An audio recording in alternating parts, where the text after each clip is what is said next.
Tonight, crews continue to fight the wildfire burning out of control near Labrador City. No significant growth, still around 14,000 hectares. Premier Andrew Furey gives an update and some good news about the wildfire. Lela Evans, MHA, for Torngat Mountains, has joined my team and the PC caucus effective today. MHA Lela Evans is going back to where she began her political career, leaving the NDP to rejoin the Progressive Conservatives. This is CBC Here and Now.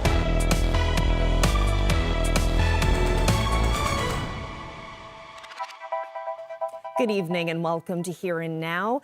The wildfires in Western Labrador took center stage today as Premier Andrew Furey took time away from meeting with all the Canadian premiers in Halifax to give an update.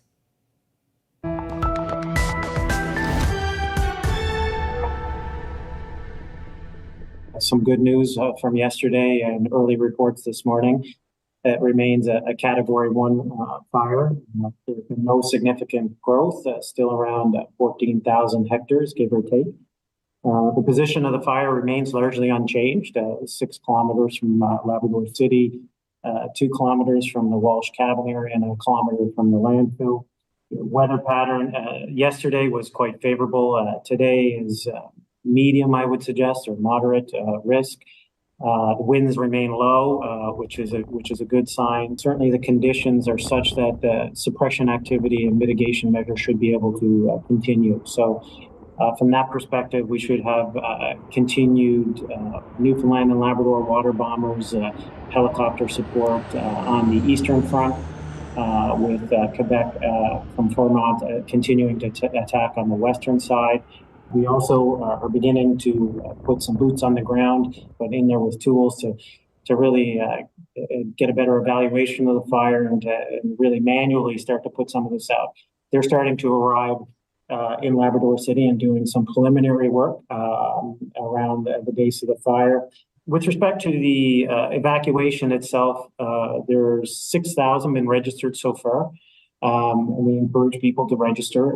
It's important for people of Happy Valley Goose Bay who are providing the lion's share of the support to understand what supplies they will need moving forward. We think the best estimate is approximately 1,000 people are in the larger shelters in Happy Valley Goose Bay currently. Many have moved on to the island portion of the southern Labrador, some still in Churchill Falls. So we thank everybody across the province, including those working on the Labrador Ferry, for providing extra assistance and accommodating those getting to the island and back to other family members during this time of evacuation. And of course, it's a difficult time for many of those wildfire evacuees from Labrador City who were forced to leave their homes. They're anxiously waiting for crews to get the fire under control so they can go home. But in the meantime, community groups are pitching in to help. Here Now's Heather Gillis reports. Thousands of wildfire evacuees are staying in Happy Valley Goose Bay, and it means there are a lot of extra people to feed. The Bethel Pentecostal Tabernacle has stepped up, and this week is feeding up to 400 people each morning. There are eggs, fruit, sausages, dished up by volunteers for evacuees like Rocky White. And it's a bad feeling to get in your vehicle and actually look back at your house as you're driving away. Until you experience it, you don't know the feeling. It's like, am I ever going to see that again? Good girl. Fellow evacuee Sandy Laws agrees. It's scary because you're leaving your home and everything you know. And yeah.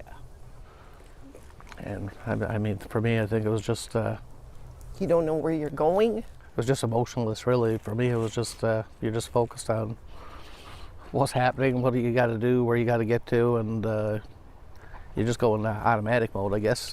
And that rain that we got yesterday... Meanwhile, White says the evacuation was especially hard on seniors, and he blames climate change for more severe fires across the country.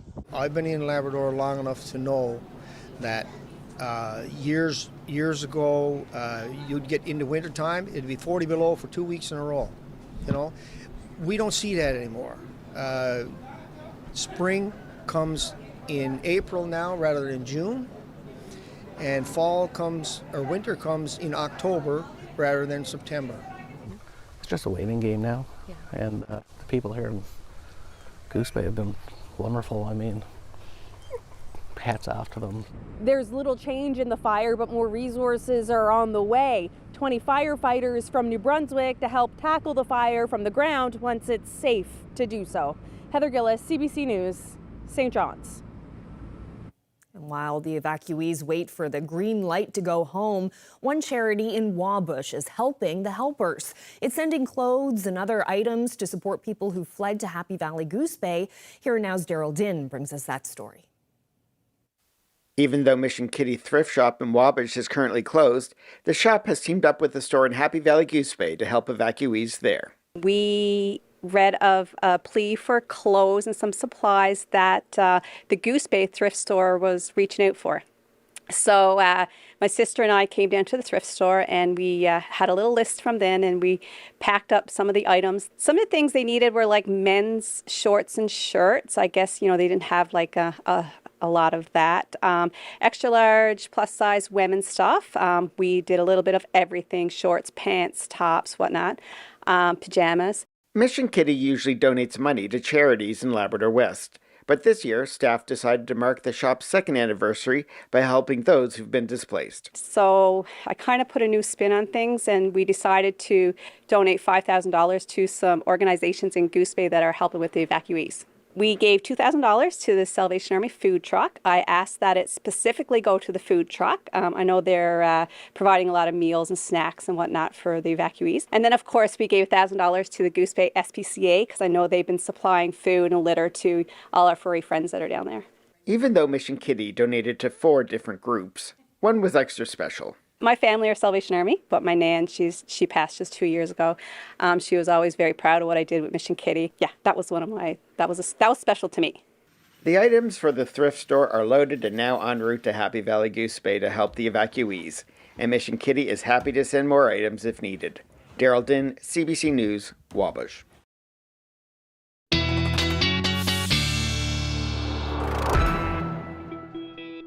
Oh, the weather is still very much top of mind in Lab West today. A little bit of sunshine and cloud cover through the afternoon, starting to see some of that sun peek out again today. It has been a dry day for the most part, but the winds have certainly died down a little bit. If you take a live shot look right now, it is currently 21 degrees at Humidex at 23. You want the humidity. We want it to not be as dry as it has been, but we do have those winds out of the west-northwest around 15 kilometers per hour. And over the next couple of hours, we are going to start to see those temperatures drop. In fact, tonight dropping down to the single digits with those winds still out of the northwest. And again, over the next couple of days, the winds will be fairly light. So expecting the slight chance of some showers again tomorrow. Really not looking at any significant rain over the next 3 days, but that chance of showers certainly still there. 21 degrees tomorrow. Thursday, looking at about 19 degrees. But overall, those temperatures will be around seasonal. And as we head into Friday, those winds will pick up a little bit. I'll get into the full forecast coming up a little later. Thanks, Ashley. Well, now to some political news. Torngat Mountain's MHA Lela Evans has rejoined the Progressive Conservative Party. Evans was elected as a PC MHA in 2019 and again in 2021. She left the party that same year and sat as an independent before joining the NDP caucus in 2022. Now Evans says Tony Wakeham's leadership has brought her back to the PCs. For me, there's 2 things. One is the leadership of Tony Wakeham. And also, I think it's got to do with my role. I want to play a part in making sure that the province gets an opportunity to select a good government that could actually help the province. This is not about Jim or his leadership. And I, for me, Jim is a very decent person. But at the end of the day, it's not enough for me to stay with the NDP.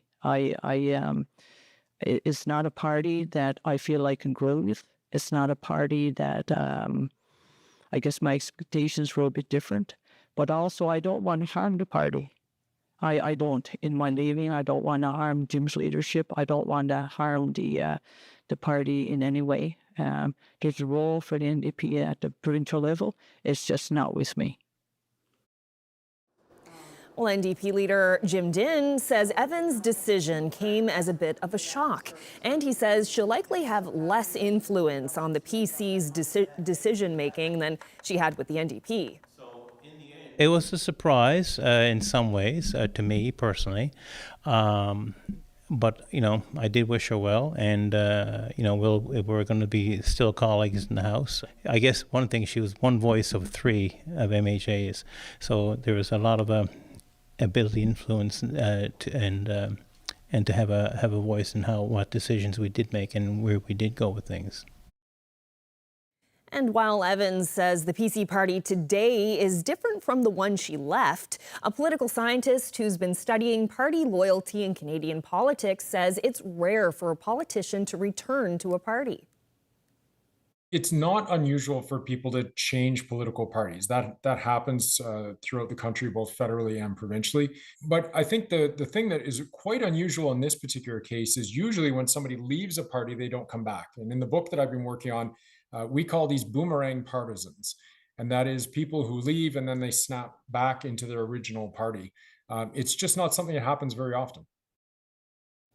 And we'll have more with political scientist Alex Marland and hear his thoughts on how this move affects the 2 other parties. That's coming up in about a half an hour on Here and Now. Well, the RNC is investigating 2 fatal motorcycle crashes that happened on Sunday. Police say a man was found dead Sunday morning in the area of Chute Place in Conception Bay South. A dirt bike was found nearby. Another man was also pronounced dead after a motorcycle crash Sunday night in Meadows along the north shore of the Bay of Islands. The RNC is working with the Office of the Chief Medical Examiner in both cases.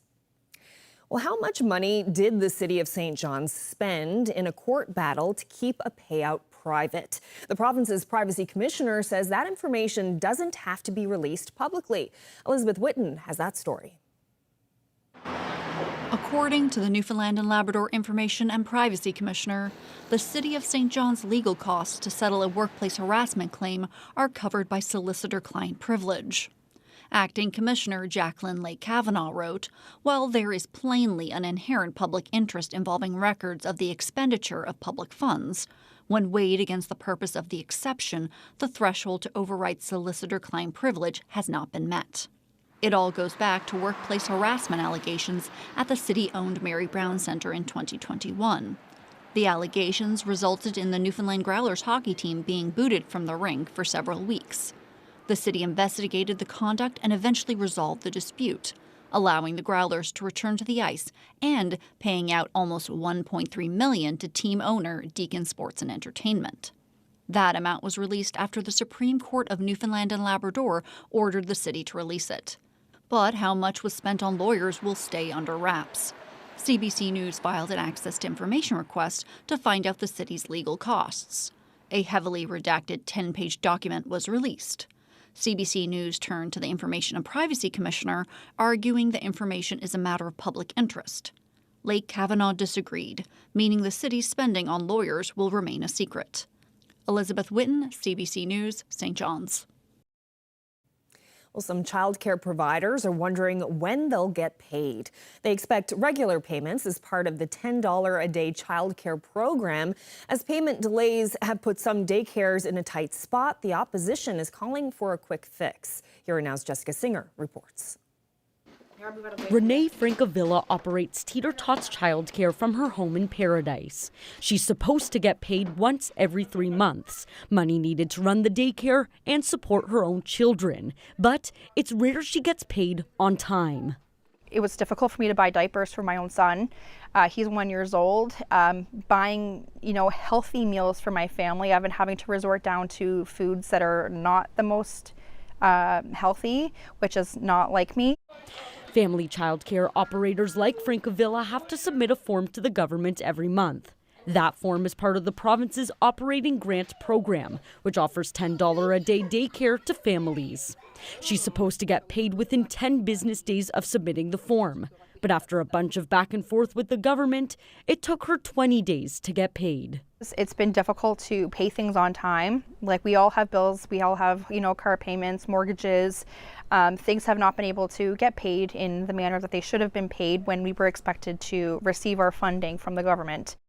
Meanwhile, the provincial government says there have been no delays in payment. It blames payment delays on providers themselves, hinting that not everybody fills out the paperwork correctly.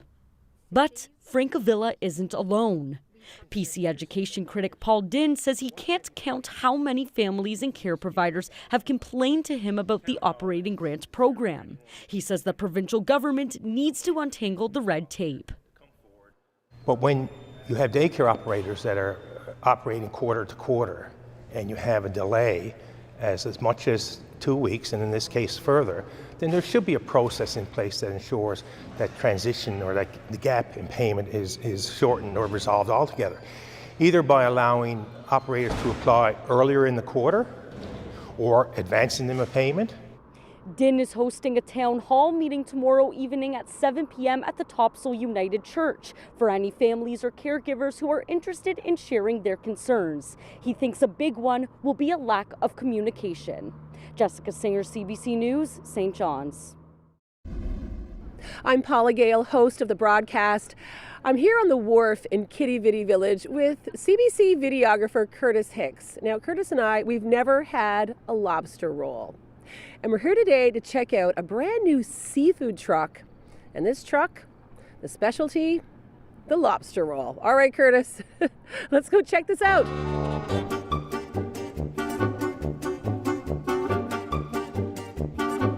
My name's Kyle McKenna. I'm the owner and operator of Johnny & May's, and this is Sea Treats. This is our new truck, and we're just slinging seafood. Wow, when did you open? We opened a couple weeks ago, and it's been a great time so far.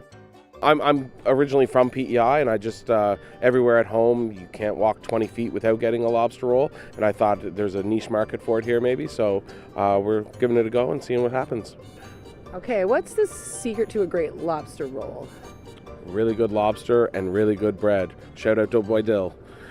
He makes all our bread. He's a deadly dude. Love you. All right, we're talking about making these lobster rolls. Show me inside the truck. Let's rage.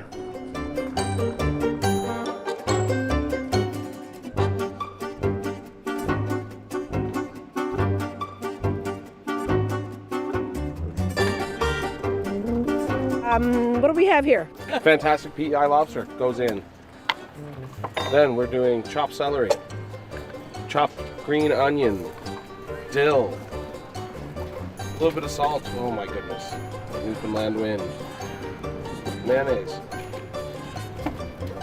Squeeze a lemon. Give it a little mix job. Oh, so much green in there. Healthy, very healthy. A nice handful into a toasted brioche bun. Best lobster roll on the island. All right. Look at that. Here you go. Okay. Hope you got a napkin. Is there a little red light on? Yep. All right. Johnny & May's lobster roll. Let's give it a go.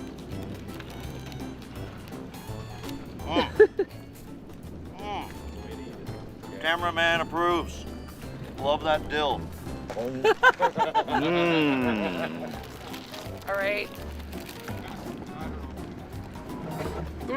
Okay. What do you think? Yum. Is that great?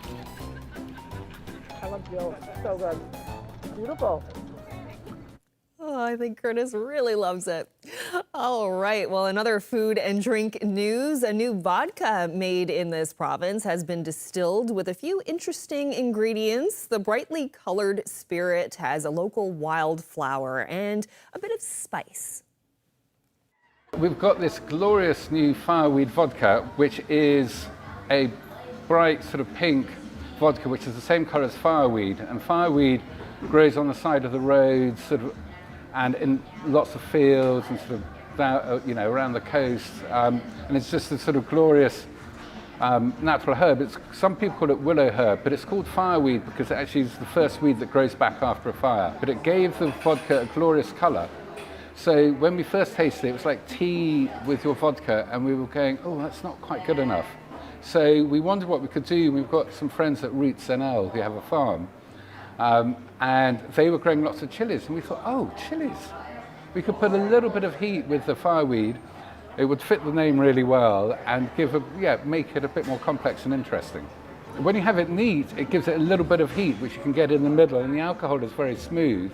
But you get that little chilly heat. But when you add it to a cocktail, it adds structure and complexity to the cocktail, so it makes it a more interesting sort of vodka drink than traditional vodkas because they're very clean and pure.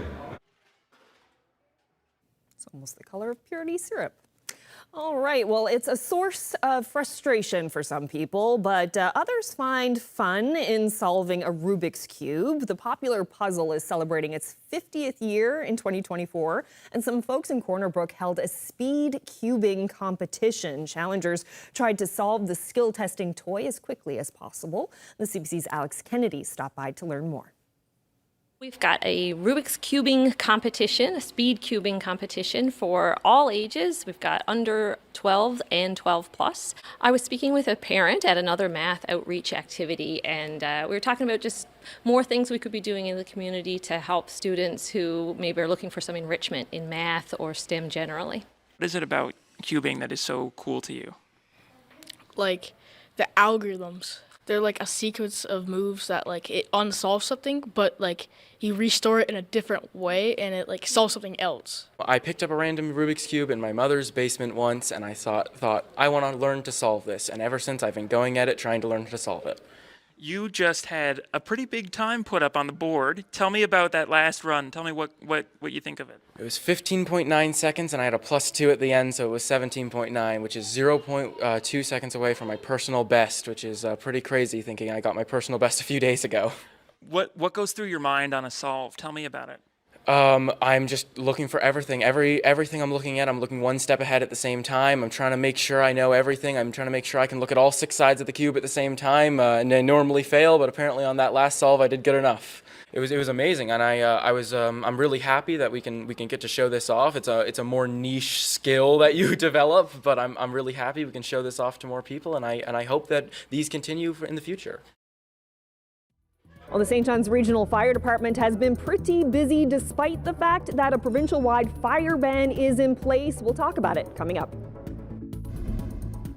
And we do have some showers on the go across parts of the island. Some thunderstorms as well up across Labrador. I'll get into all of it coming up.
Ashley, lots of people in St. John's talking about the weather today because it was just such a stunning day. It was warm, it was humid this afternoon, some sun came out as well. Yeah, it's been pretty lovely, really, temperature-wise across most of the province today. Most of the island anyway. Temperatures well into the upper 20s, 27 degrees in St. John's, top 29 in Gander. Same thing for Badger, Deer Lake as well. Now, again, as is usual around this time of year when we see these onshore flow, the temperatures along the southern areas of the island not quite as warm, only topping out between 16 and 19 degrees, but St. Lawrence, you picked up 22 this afternoon. Temperatures across Labrador are on the cool side, especially in Nain, 8 degrees this afternoon, 16 in Makkovik, and you topped out at about 19 degrees in Happy Valley Goose Bay today. So we've been seeing some showers and some thunderstorms earlier today across the northern peninsula, parts of Green Bay, White Bay as well. If I zoom in a little bit, you can see some of those heavier showers moving across the northern peninsula at the moment. Same thing for Green Bay, White Bay. Some of these may have some embedded thunderstorms, or at least the potential for that over the next few hours. And up across Labrador as well, there are some cells that have some thunder or some lightning rather in them just west of Happy Valley Goose Bay at the moment. So that risk will continue over the next few hours. Temperatures right now still sitting into the 18 to 21 degree mark for central and western portions of Labrador.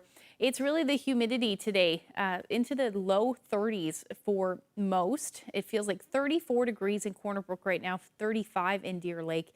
And same thing in Gander, St. John's down to about 26. Still a beautiful warm evening and feels more like 32.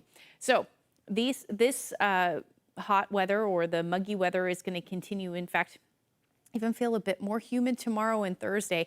And then as we head into Saturday, a little bit of relief. It's still going to feel a bit muggy, but we'll certainly see some relief, a lot more comfortable as we head through Saturday evening and into Sunday from that humidity. Now, as far as what's happening tonight, that risk of thunderstorms will continue for central areas of Labrador and head towards the coast as we head into the early morning hours.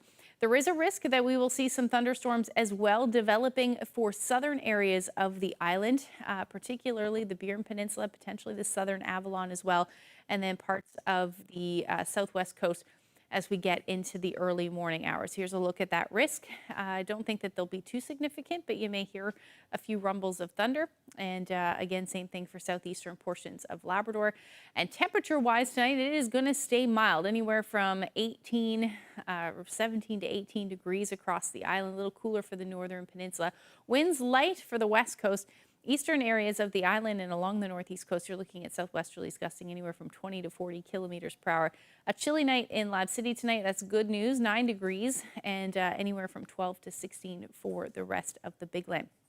Into tomorrow, at least the first half of the day, does look like we'll see some showers. This is the best risk, I think, of some thunderstorms tomorrow morning for the west coast.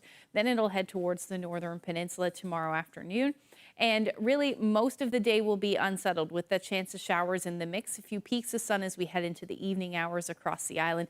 And again, some showers moving towards southeastern portions of Labrador as we head into Wednesday evening. Here is where I think the best chance of some thunderstorms will be for tomorrow. Again, they'll likely just be embedded. I don't think that you'll be seeing widespread areas of thunderstorms, but that risk is certainly still there. For tomorrow, temperature-wise, a little cooler, although still humid, anywhere from the low to mid-20s tomorrow. And again, along the south coast, similar temperatures as today.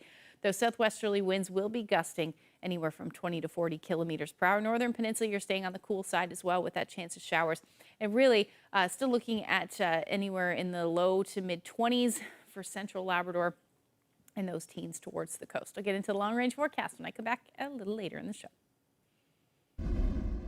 Well, despite a province-wide fire ban being in place, the St. John's Regional Fire Department has been pretty busy over the past few days. Joining me now to talk more about this is Fire Prevention Officer Kara Party. So can you tell me about the calls that the fire department has been answering over the past few days? The past few days, we've responded to just over a dozen calls for complaints of people having fires in their backyard since the ban was reinstated over the weekend. Okay, so do you think because it was announced on the weekend, maybe people weren't paying attention and maybe they missed the news that a fire ban is in place?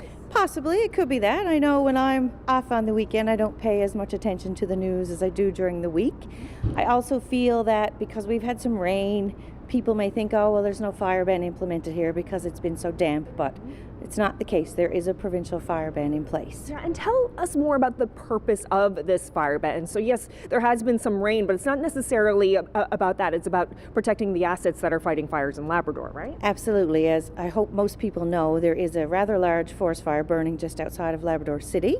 Labrador City was evacuated, so that's huge. That's almost 10,000 people that have left the community to go elsewhere. We want to keep our resources in Labrador because that's where they're most needed at this time. So anything that we can do to reduce the risk of fires in the other parts of the province, then we need to do our part to do that. And if that means implementing a fire ban and only allowing propane fire pits or propane barbecues, then that keeps it safer and it reduces our risk. You'll never eliminate the risk. There will always be a risk, but we need to do our part to reduce it and keep the resources where they're needed and show our support for the people that are fighting these fires in Labrador. Can you tell me more about what people can and can't use? Because you can use propane. What can't you use? You can't have an outdoor wood-burning fire.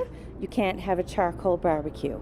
So the only things you are allowed to use would be propane. The reason we don't want to see charcoal barbecues is sometimes you can get embers flying away from them just like you can a wood-burning fire. So again, we want to reduce our risk, and by not allowing charcoal, that reduces the risk a little more.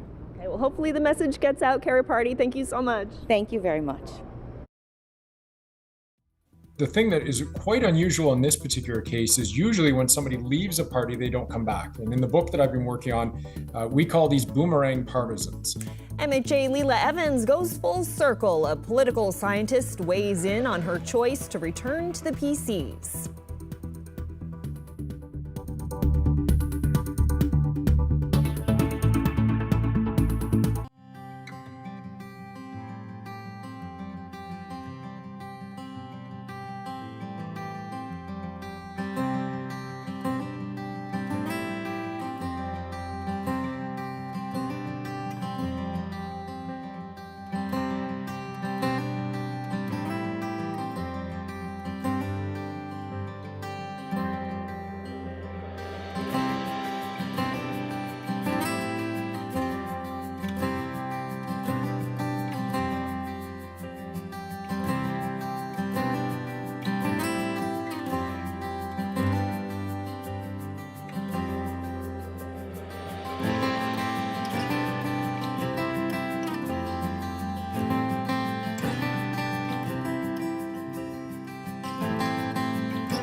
Let's return now to provincial politics and Lela Evans' decision to cross the floor once again, returning to the party she started with in 2019, the Progressive Conservatives.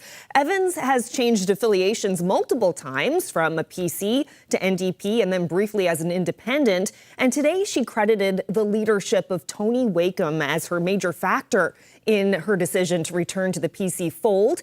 Alex Marland is a professor of politics at Acadia University, and he joins me now to talk more about this. Thank you so much for being here. Hi, Carolyn. So, Alex, this is kind of your area of expertise, right? Party loyalty. Can you talk about how unusual it is for an MHA to move around this much? Yeah, and I should say that, when I say this is partly my expertise, I actually got a research grant to study this exact thing, and I've been writing a book about it. So it's not unusual for people to change political parties. That happens throughout the country, both federally and provincially. We've seen a number of cases over time in Newfoundland and Labrador. John Crosby comes to mind, Tom Osborne, and others. If you think about the couple of NDP MHAs who ended up becoming Liberal cabinet ministers. But I think the thing that is quite unusual in this particular case is usually when somebody leaves a party, they don't come back. And in the book that I've been working on, we call these boomerang partisans. And that is people who leave and then they snap back into their original party. It's just not something that happens very often. Mm-hmm. What do you think this does for the PCs right now? It's another seat, bringing them up to 14 against the Liberals' 21 seats, and there's a by-election coming. Does this move the needle at all for the PCs? I think it absolutely does, and it does in a few ways. So any time that somebody joins another caucus, essentially what they're doing is they're saying bad things about where they left and good things about where they're going. Usually this is a reflection on saying that the leader they're joining has inspired them. They go through a lot of things they're thinking about. So sometimes they'll be thinking about re-election. Some of them are motivated purely by policy. Some of them want access to the public goods that come with a party that potentially can form government if it's not already in government. Some of them have an eye on cabinet. So it really says good things about the party that is being joined. Now, that bounce doesn't necessarily last forever, but it does create a sense of positive momentum for the leader who is welcoming somebody into their caucus. Mm-hmm. And, the NDP, what do you think this... It came up in the scrum today, and they were talking about Lela Evans and her kind of breaking the news to Jim Dinn, the leader of the NDP. What does this do for the NDP? I think what it does is it makes the NDP sort of revert back to its traditional role of essentially being a party that is lower down in the pecking order in people's minds. I mean, they sometimes have trouble running a full slate of candidates during an election campaign, for example, and this just simply adds to that. So, the momentum that the NDP had provincially that existed back when Jack Layton was the federal party leader and the orange wave that sort of occurred is long gone.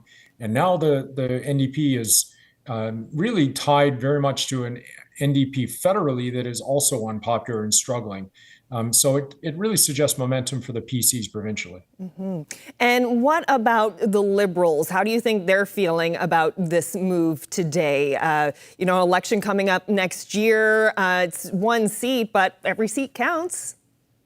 Well, I mean, it's really about the all-important momentum. From my perspective, it raises the question of why is it that Ms. Evans didn't decide to entertain exploring going over to the Liberals and potentially being somebody who would be qualified for cabinet. That's something that normally gets thought about, and in this case, maybe it was, but for some reason, she felt better about going back to original party. The real variable here in my research is actually leadership. So there are people who change parties that don't necessarily feel connected and have a lifelong attachment to a party. That may very well describe Ms. Evans' situation. But when there is a change in leadership, they feel more comfortable and they feel inspired. And so then they're willing to change parties on that basis. So in my opinion, it's probably more a reflection of the fact that she feels good about Tony Wakeham. She feels good about where the PCs are now compared to when she was there with them before, than it is anything negative about Mr. Din.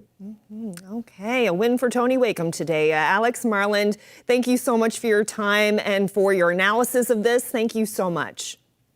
Pleasure to be on the program.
Well, film crews from near and far have been coming to Newfoundland and Labrador for several productions, among them a new CBC series called St. Pierre.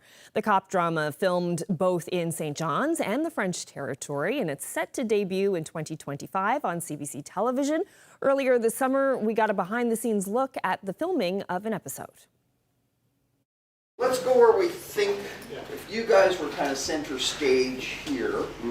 It's set on the island of St. Pierre-Miquelon, just off the coast of Newfoundland. The premise is It's a detective plus series about really interesting, complex characters who are forced together under really interesting circumstances, and they basically solve crime together every week.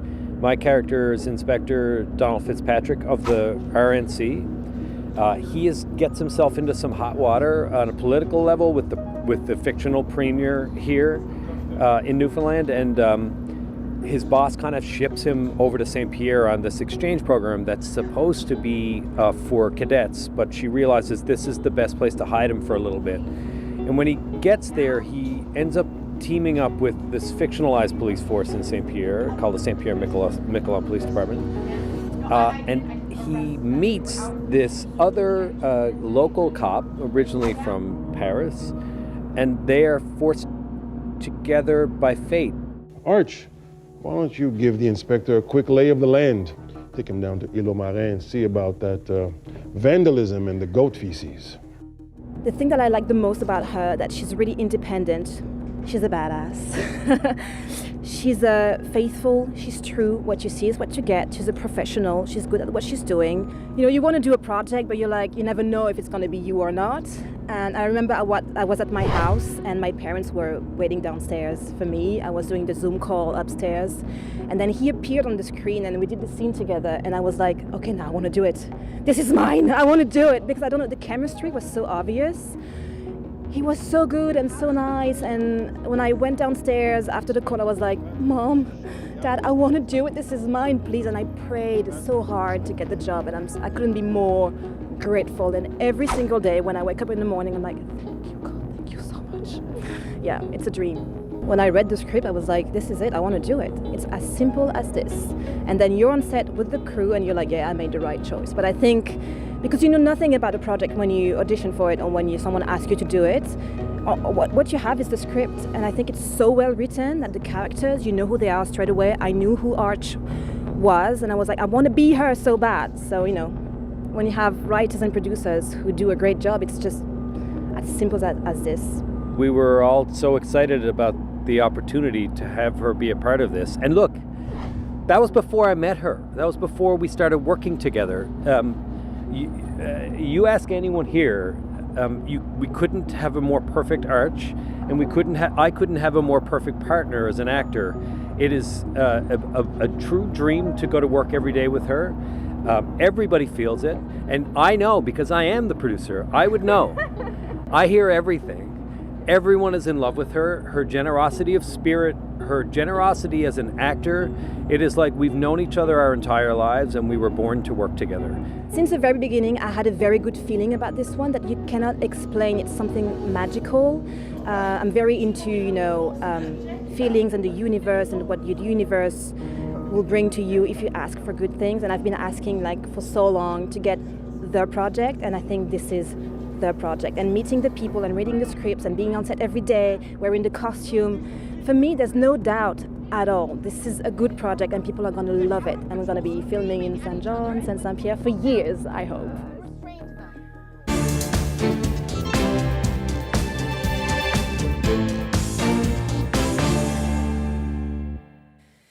An Israeli airstrike on a UN-run school in a Gaza refugee camp has killed 23 people and wounded as many as 100, according to the Hamas-run health ministry. Palestinian officials say the UN relief agency school was being used to house displaced families, and some of the victims were children. Israeli military claims that it attacked a group of what it calls terrorists operating from inside the school. Israel says it took steps to mitigate the risk to civilians. Israeli forces battled Hamas-led fighters in several parts of Gaza today. A freak bus crash in Spain has injured dozens, with 3 people in critical condition. The bus somehow got stuck in an almost vertical position at the exit of a tunnel near Barcelona. An official says it was carrying workers to a textile plant for the company that owns the Zara fashion brand. The cause is under investigation. Well, a torrential downpour in Toronto has caused dangerous flooding on roads and highways. It also snarled subway and train traffic.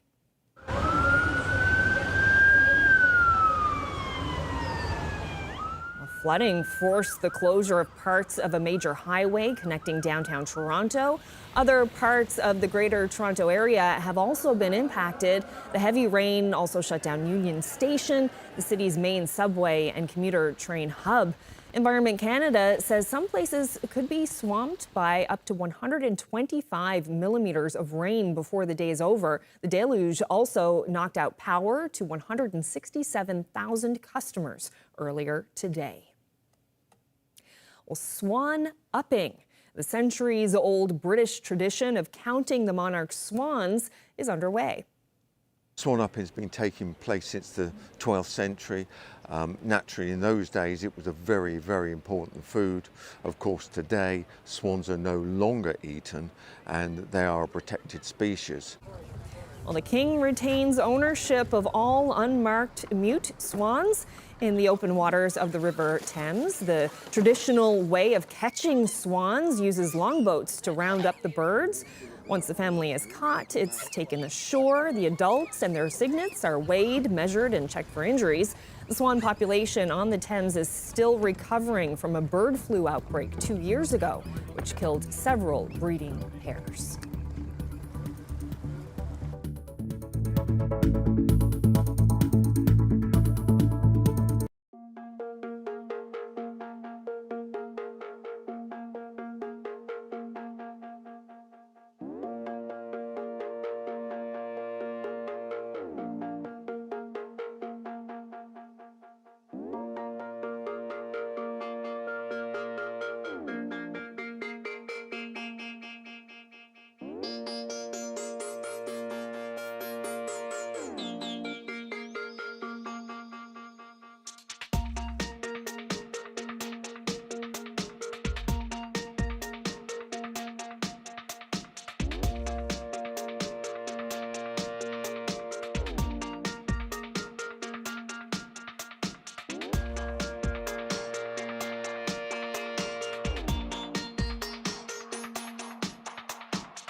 right, so time to look at the long-range forecast. Already skipping ahead to Thursday and the weekend. How are things looking later on in the week? Yeah, so it's going to be a bit unsettled over the next couple of days. Chances of showers, but this heat is going to continue. So for those of you that like the heat, you'll be very happy. Let's take a look at what's going on as we head through into Thursday morning. So chances of showers again up across Labrador, particularly the southeast. You may see a few showers in and around the Lab West area, but mostly we will see those shower chances best into the afternoon and evening hours. And then even across Labrador, across the island rather, the chance of showers will move in as well through the evening. Mostly eastern Newfoundland, though, should see some sunny breaks as we head through the afternoon. Overall, our daytime highs are going to be warm again, mid to upper 20s for most. Again, those humidex values likely in the low 30s through the day. The northern peninsula, you are going to hover around the 20-degree mark, but again with those shower chances best through the afternoon. And up across Labrador, temperatures ranging anywhere from about 13 to 21 degrees through the day. And I do think that the best chance of showers again will be in the evening hours for Lab West. Into Friday, the first part of the day is going to start rainy, definitely for the west coast and along the south coast of the island.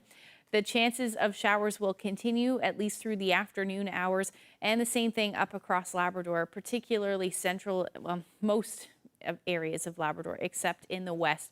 The best chance for that will be into the evening hours potentially. And most of us will see the chance of showers through the day on Friday. Now, this is one model's prediction because there are other models that have some sunshine in the forecast. And at this point, I've gone with that for St. John. So we'll be hovering around 25 degrees, but there is still those chances of showers through the day. Good news, though, we've certainly been a bit dry, so we can certainly use that rain. But temperatures, again, will be into the mid-20s, and we will feel that humidity. Labrador, same thing, 10 to 11 degrees, but we'll start to warm up in Lab City around 21 degrees. Long-range forecast showing temperatures staying in the 20s with fair skies really right through Sunday. For central and western Newfoundland, things will dry out as we head into Saturday. The weekend looking pretty decent with temperatures in the mid-20s, maybe a few chances of showers for the west on Sunday. For eastern Labrador, showers right through Saturday. The sun will come out on Sunday with a temperature near 19 degrees, and those temperatures in Lab West are dropping down to about 13 to 15 degrees with your overnight lows in the single digits. Our photo today, a little evening sunset in Mackenzon's. Thank you to Keith for that shot. If you have any weather photos, send them to nlphotos@cbc.ca. Oh, very peaceful shot there. Thank you so much for that, Keith. And good news that the temperatures dropping in western Labrador for yeah, sure. It's certainly the trend that we want to see, especially with those overnight lows. Daytime highs only in the teens. That's good. And a few showers in the forecast for sure. well. Yeah, and the weekend for the east is looking really nice. Nice and so warm far. at this point. Yeah, let's hope that continues. Yeah, let's hope it holds. Okay, well, that's it for us. Thank you so much for spending part of your evening with us. Hope you can join us again tomorrow. Good night.